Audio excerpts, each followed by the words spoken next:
எல்லாருக்கும் வணக்கம். இன்றைக்கி நம்ம சுபீஸ் குக்கிங் சேனலில் பருப்பு வடை போட்டு மோர் குழம்பு எப்படி பண்ணுறதுன்றதை பார்க்கலாம்.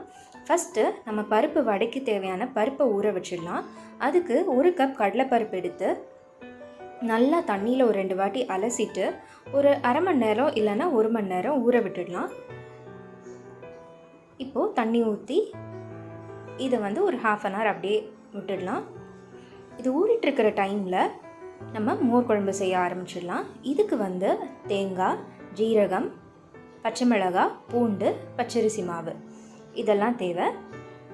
இதெல்லாம் ஒரு மிக்சர் ஜாரில் மாற்றிட்டு அரைமுறி தேங்காய், 2 ஸ்பூன் ஜீரகம், பச்சை மிளகாய் 2, பூண்டு 2, பச்சரிசி மாவு 1 டேபிள் ஸ்பூன் இதெல்லாம் சேர்த்துட்டு நல்லா தண்ணி ஊற்றி அரைச்சிட்டு இந்த மாதிரி ஒரு பவுலில் மாற்றிக்கோங்க.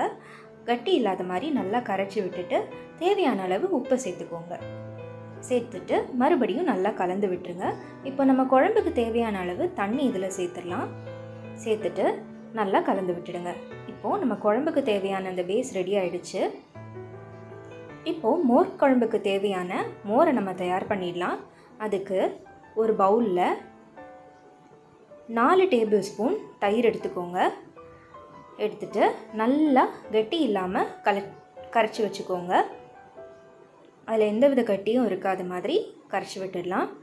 இப்போது இது ரெடி ஆகிடுச்சு. இப்போது நம்ம மோர் குழம்புக்கு தாளிப்பு செஞ்சிடலாம். ஒரு கடாயில் எண்ணெய் சேர்த்துட்டு எண்ணெய் சூடானதும் கடுகு 1 டீஸ்பூன் சேர்த்துட்டு நல்லா கடுகு பொரிஞ்சதுக்கப்புறமா 1 டீஸ்பூன் உளுத்தம்பருப்பு, 1 காஞ்ச மிளகாய், தேவையான அளவு கருவேப்பிலை எல்லாத்தையும் சேர்த்துட்டு அதை லைட்டாக வதக்கி விட்டுட்டு இப்போது நம்ம கரைச்சி வச்சுருந்த அந்த தேங்காய் விழுது அதை இதில் சேர்த்துடலாம். சேர்த்துட்டு ஒரு வாட்டி கலந்து விட்டுருங்க. ரொம்ப இது கொதிக்கக்கூடாது.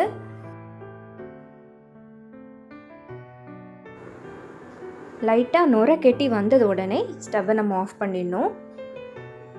இந்த மாதிரி சைட்லலாம் பபிள்ஸாக இருக்குது பாருங்கள். இந்த மாதிரி ஒரு கொதி வந்த உடனே நம்ம ஸ்டவ்வை ஆஃப் பண்ணிடலாம். ஒரு வாட்டி கலந்து விட்டுட்டு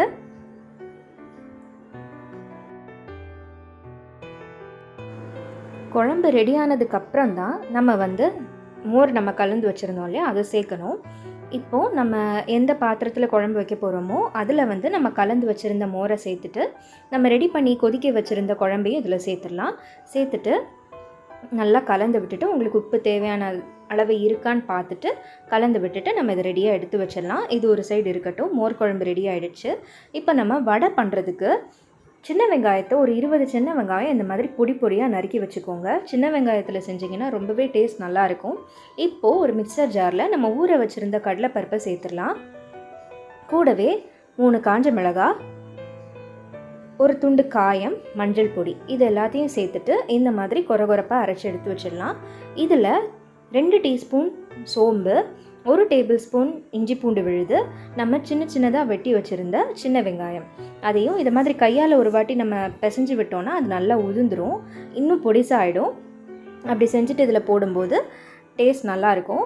கருவேப்பிலை பொடியாக நறுக்குனது இதையும் சேர்த்துட்டு தேவையான அளவு உப்பை சேர்த்துட்டு நல்லா கலந்து விட்டுடலாம் கையை வச்சு. இப்போது அந்த பருப்பு கூட நம்ம போட்டிருந்த சின்ன வெங்காயம், சோம்பு, உப்பு, இஞ்சி பூண்டு விழுது, கருவேப்பிலை எல்லாம் ஒன்று சேர்கிற மாதிரி நல்லா நம்ம கலந்து வச்சிடலாம். இப்போது நம்ம வடை தட்ட ஆரம்பிச்சிடலாம். ஒரு உள்ளங்கையில் கொஞ்சமாக தண்ணியை நினச்சிட்டு இந்த மாதிரி உங்களுக்கு என்ன ஷேப்பில் வேணும் ரவுண்டாக இந்த மாதிரி தட்டி ரெடி பண்ணி வச்சுக்கலாம். இப்போது நம்ம வடை ஃபுல்லாகவே இந்த மாதிரி ரெடி பண்ணி எடுத்தாச்சு. ஒரு கடாயை நல்லா சூடு பண்ணிக்கோங்க சைடில். அந்த கடாயில் எண்ணெய் சூடானதும் நம்ம ஒவ்வொரு வடையாக போட்டு பொரிச்சு எடுத்துடலாம். ஒரு 2 நிமிஷம் கழித்து இன்னொரு பக்கம் திருப்பி விட்டுடலாம். அவ்வளோதான், நம்ம வடை சூப்பராக ரெடி ஆகிடுச்சு. இந்த வடை லைட்டாக சூடாக இருக்கும்போதே நம்ம குழம்புல சேர்த்துட்டோன்னா நல்லா ஊறிடும். அவ்வளோதான், மோர் குழம்பு சூப்பராகவே ரெடி ஆகிடுச்சு. கொஞ்சம் மோர் குழம்புல சேர்த்துட்டு நம்ம சைடுக்காகவும் கொஞ்சம் வச்சுக்கலாம். இந்த வீடியோ உங்களுக்கு பிடிச்சிருந்ததுன்னா மறக்காமல் சுபீஸ் குக்கிங் சேனலுக்கு சப்ஸ்கிரைப் பண்ணுங்கள். நன்றி.